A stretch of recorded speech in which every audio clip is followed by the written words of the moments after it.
이번 주에 제가 이 6장을 설교하면서 몇 번이나 만약에 여러분들이 이 현장에 있었으면 어땠을까를 물었습니다.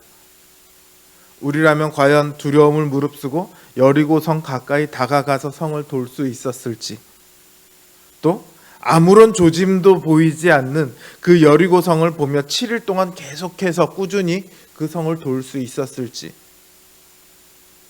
아무런 불만도 없이 오직 하나님의 말씀에만 집중할 수 있었을지 물었습니다. 제가 이런 질문들을 하는 이유는 그때 이스라엘 백성들의 심정이 어땠을까? 혹은 그들은 순종하기 참 어려운 상황 속에서 어떻게 순종할 수 있었을까? 단순히 그 당시에 그 사람들의 상황을 알기 위해서가 아닙니다. 그걸 생각해 보기 위해서가 아닙니다. 오늘 우리의 삶 속에 이들과 똑같은 여리고 점령 전투가 벌어지고 있기 때문입니다. 오늘 본문을 통해 우리의 삶 속에서 일어나고 있는 여리고 점령 전투에 대해서 말씀드리고자 합니다. 자, 먼저 이 시대로 가보자고요. 여리고의 모든 사람들이 남녀노소 할 것 없이 다 죽습니다. 그리고 그 성읍은 불에 탑니다. 그러나 그 성에서 살아난 사람들이 있죠.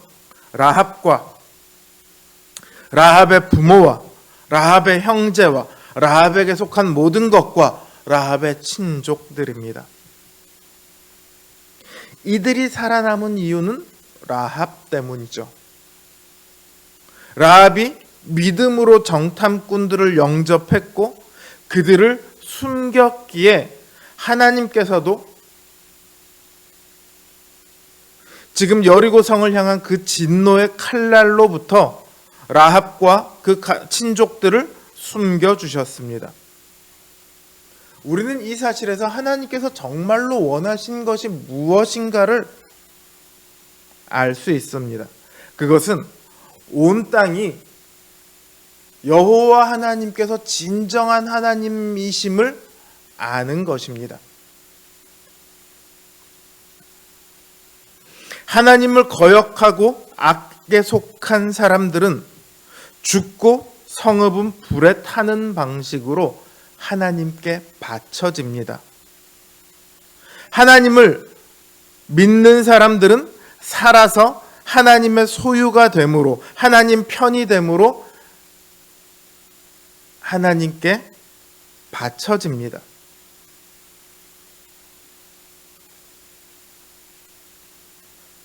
죽는 게 왜 바쳐지는 거냐?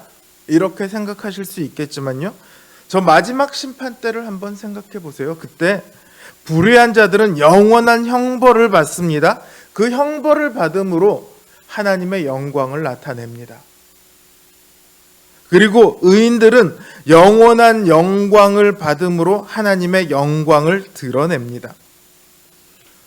그들이 멸망을 하건 그들이 영광을 누리건 어느 쪽이든 하나님의 영광을 나타내죠. 마찬가지로 이들이 지금 파멸을 당하건 혹은 하나님의 승리에 함께하건 어느 쪽이든 하나님께 바쳐지고 있는 겁니다. 자, 이렇게 하나님께서 진정한 하나님이심을 알기를 원하시는 그 하나님의 뜻 앞에서 우리는 선택을 강요받습니다. 너는 불의한 길에 서겠느냐? 그렇지 않으면 의로운 길에 서겠느냐? 너는 불신의 자리에 설 것이냐? 그렇지 않으면 믿음의 자리에 설 것이냐? 너는 세상에 속한 자가 될 것이냐? 하나님께 속한 자가 될 것이냐? 좀 전에 말씀드렸던 것처럼 어느 쪽을 선택해도 하나님의 영광은 나타납니다. 그럼에도 하나님께서 우리에게 원하시는 것은 어떤 것이죠?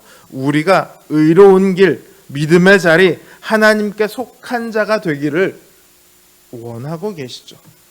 우리가 한 사람도 빠짐없이 구원받기를 원하시는 겁니다.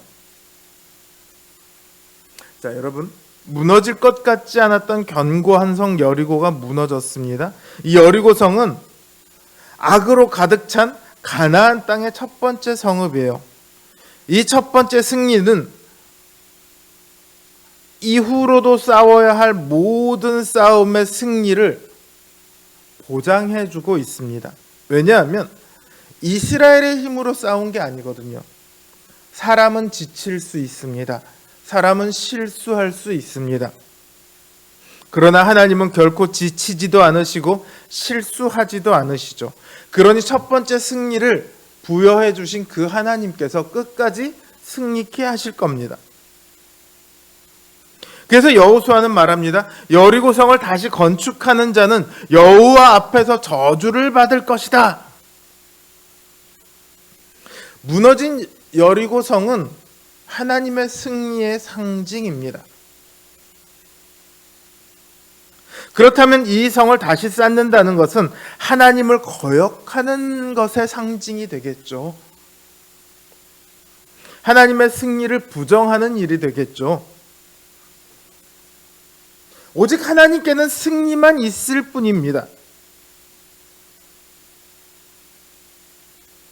그래서 이 성을 다시 쌓는 것은 하나님의 승리를 부인하는 것이며, 그래서 하나님의 저주를 받을 수밖에 없습니다. 이제 이 여리고 점령 이후로도 이들은 계속해서 싸울 것이고 계속해서 승리해 나갈 겁니다. 그리고 그 승리를 통해 여호와의 이름이, 이스라엘의 이름이, 그리고 하나님의 이름이 온 땅에 퍼져나갈 겁니다. 기억하십시오. 여호와의 이름이 지금 크게 되는 것하고요, 하나님께서 크게 되는 것을 같게 보고 계시다는 사실을요. 이거는 우리의 인생에 있어서 매우 중요합니다. 왜냐하면 우리에게 주신 놀라운 영광이 이와 똑같기 때문입니다. 오늘 우리에게도 동일한 싸움이 있습니다. 그것은 하나님을 거역하는 악과 싸우는 것이죠. 하나님을 믿지 않는 불신과 싸우는 겁니다. 하나님을 배신하도록 하는 모든 유혹과 싸우는 겁니다. 어렵죠. 그러나 이 싸움은 우리의 승리로 끝날 수밖에 없습니다. 왜냐하면 우리의 머리이신 예수 그리스도께서 이미 승리하셨기 때문입니다. 우리 앞에는 승리가 놓여 있습니다.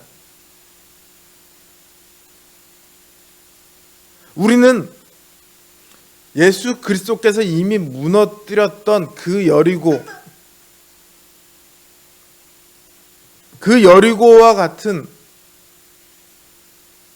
성읍이 우리 안에 또 있거든요. 그것과 싸워야 합니다. 작은 여리고라고 할까요? 우리 내면에 있는 여리고와 싸워야 합니다.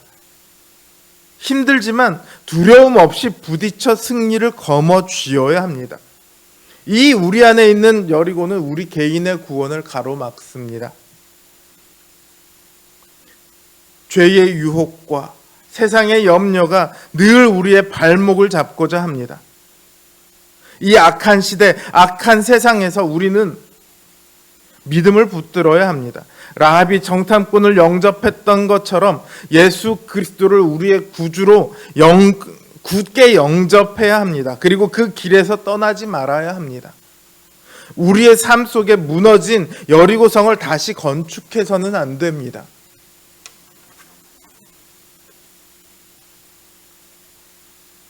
우리는 예수 그리스도를 붙들고 이 싸움을 이겨야 합니다. 그래야 마지막 그 영광에 우리는 도달할 수 있습니다.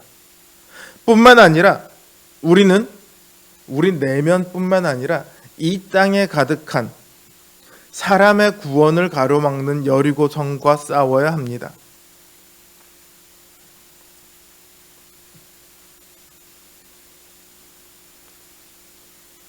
그 여리고성은 무엇입니까? 그리스도의 진리를 가로막는 모든 것들입니다. 세상의 사상이 될 수도 있고, 그것이 교회 안에 들어와 있는 거짓된 가르침일 수도 있고, 적 그리스도의 가르침일 수도 있습니다.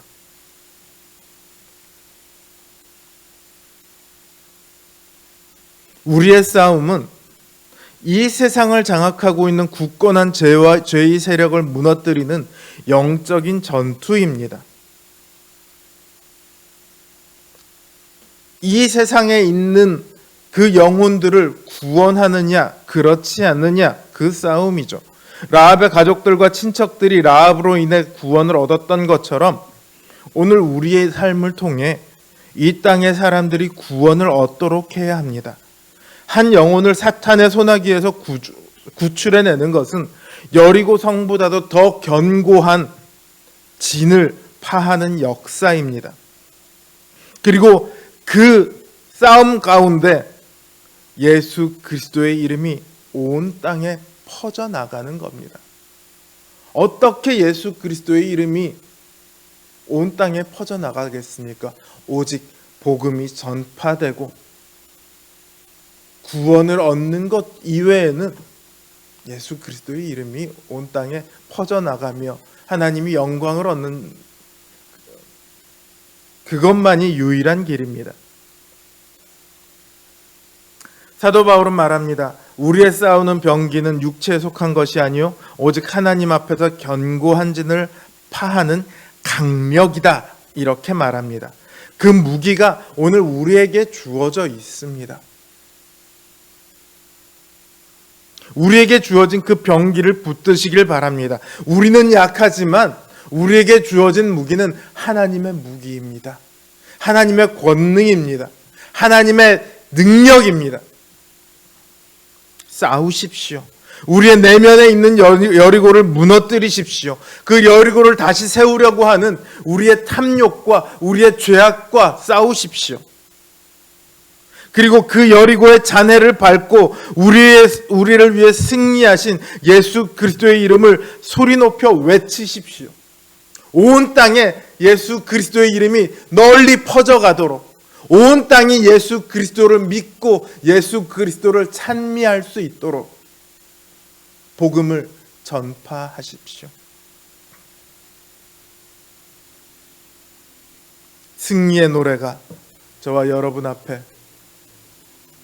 늘 함께 하시기를 주님의 이름으로 기원합니다.